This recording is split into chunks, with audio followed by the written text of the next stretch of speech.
अरबी समुद्रावर निर्माण होणाऱ्या चक्रीवादळांची वारंवारता, कालावधी आणि तीव्रता याच्यामध्ये वाढ होऊ लागली आहे। विशेष म्हणजे 2019 पासून अरबी समुद्रात निर्माण होणाऱ्या चक्रीवादळांची संख्या आणि त्यांची तीव्रता वाढताना दिसली आहे। पण अरबी समुद्र खरंच एवढा खवळतो का?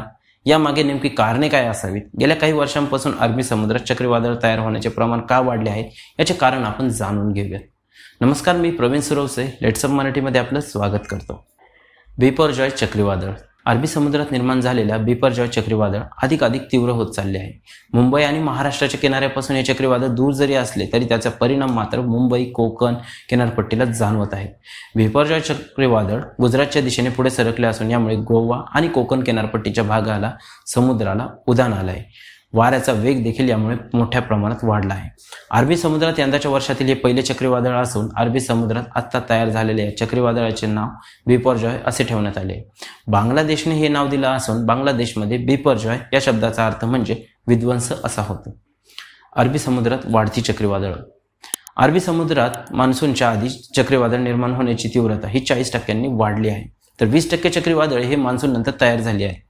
मात्र यापूर्वी अरबी समुद्रात इतक्या तीव्रतेने चक्रीवादळ निर्माण ही होत नव्हती।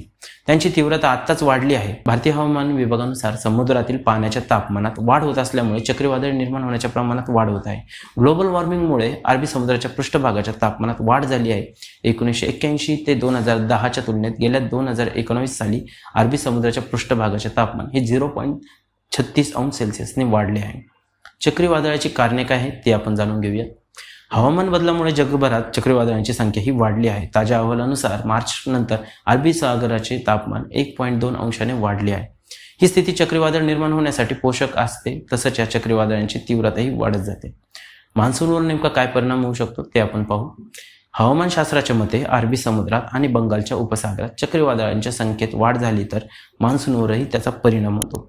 चक्रीवादळांमुळे मान्सूनच्या आगमनावर देखील अनिश्चिततेचे सावट निर्माण होते। मान्सून वेळेत न दाखल झाल्यास त्याचा आरोग्यावरही परिणाम होऊ शकतो, तसेच कृषी क्षेत्रावरही त्याचा मोठा परिणाम होऊ शकतो। अरबी समुद्रात निर्माण झालेली वादळे आपण पाहू। अरबी समुद्रात निर्माण झालेले वादळे मुंबईवर जरी तडकली नसली तरी मुंबई आणि कोकणमधील किनारपट्टींवरती त्याचा परिणाम हा नक्कीच जाणवला आहे।